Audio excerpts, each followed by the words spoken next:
आज जगतसिंहपुर जिलापाल कार्यालय सम्मुख पड़िया किड किस पक्षर समस्त शिक्षार लक्ष्य नहीं एक विशेष कार्यक्रम अनुष्ठित हो जाइछि।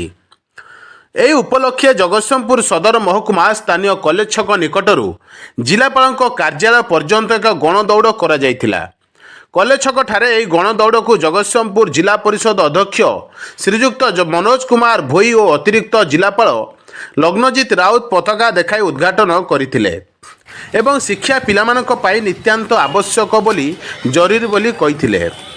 ପରେ ଏଥିରେ ଅଂଶଗ୍ରହଣ କରିଥିବା ପ୍ରାୟ 200ରୁ 250 ଜଣ ଛାତ୍ରଛାତ୍ରୀ ଏହି ଗଣଦୌଡ଼ରେ କଲେଜ ଛକ ନିକଟରୁ ଆରମ୍ଭ କରି ସହର ପରିକ୍ରମା କରିବା ପରେ ଜିଲ୍ଲାପାଳଙ୍କ କାର୍ଯ୍ୟାଳୟ ସମ୍ମୁଖ ପଡ଼ିଆରେ ପହଞ୍ଚିଥିଲେ ଏବଂ ସେଠାରେ ଅନୁଷ୍ଠିତ ସଭାରେ ମୁଖ୍ୟ ଅତିଥି ଭାବରେ ଜଗତସିଂହପୁର ଜିଲ୍ଲା ପରିଷଦ ଅଧ୍ୟକ୍ଷ ମନୋଜ କୁମାର ଭୋଇ ଯୋଗଦେଇ ପିଲାମାନଙ୍କୁ ଶିକ୍ଷାର ଉପକାରିତା ଉପରେ ବକ୍ତବ୍ୟ ରଖିଥିଲେ।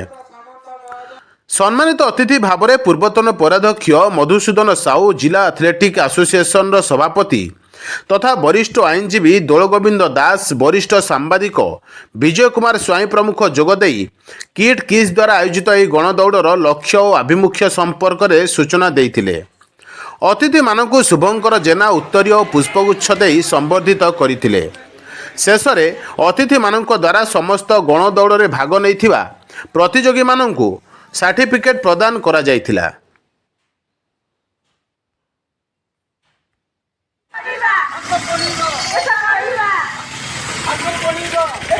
आज जो माराथन दौड़ कराए किम्स तरफ जिले में सफल भाव में आज माराथन दौड़ होती।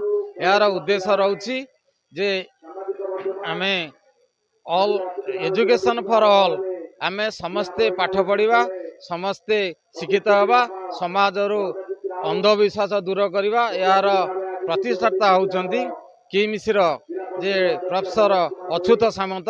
तांकर जो उद्देश्य रही जे प्रत्येक वर्गर प्रत्येक जातिर लोक माने पाठ पढ़े, समाजर मुख्य स्रोत सामिल हे। समस्ते पाठ पढ़ले समाजर जो रही अंधविश्वास ताकू दूर करने संगे संगे समाजर जो आगामी पीढ़ीर जो माने भविष्य से आगे आगे नेले समाजर निश्चित भाव एक विकसित ओडिशा, विकसित भारत निश्चित भाव गठन हो पारिबो।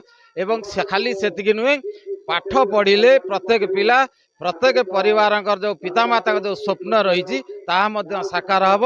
जो डॉक्टर अच्युत सामंत तांकर जो स्वप्न थिला जे से सारा विश्व रे शिक्षार आलोक वर्तिका जालिबे, तांकर आज स्वप्न साकार होईची। सेही स्वप्न को समस्त भारत वर्षर समस्त नागरिकंकर पितामातांकर किभଳି भाବରେ तांक पिलामानकर स्वप्न साकार हम सेतिपय से उद्यम जारी रखिछंती। तेणु तांकु मु आज कृतज्ञता धन्यवाद जनाउछि। शिक्षा द्वारा ही देशर उन्नति संभव, शिक्षा द्वारा ही समाज दारिद्र्य दूरीकरण हो पार। ये जो हृदयंगम करी किड किस किम्स प्राण प्रतिष्ठाता कंधमाल मान्यवर सांसद प्रोफेसर अच्युत सामंत यह निजे आचरण कर देखई एवं से 2016 मसीह एजुकेशन फॉर ऑल यही लक्ष्य रखी से यही मिनी माराथन जगतसिंहपुर जिला केवल नुहे ओडिशार 30टी जिला एवं 55टी स्थान में आज मिनी माराथन करा जाउछि। समस्त को शिक्षित हेले देश, समस्ते देशवासी शिक्षित हेले देश आगेब एवं देशरू दारिद्र्य दूरीकरण हो पार।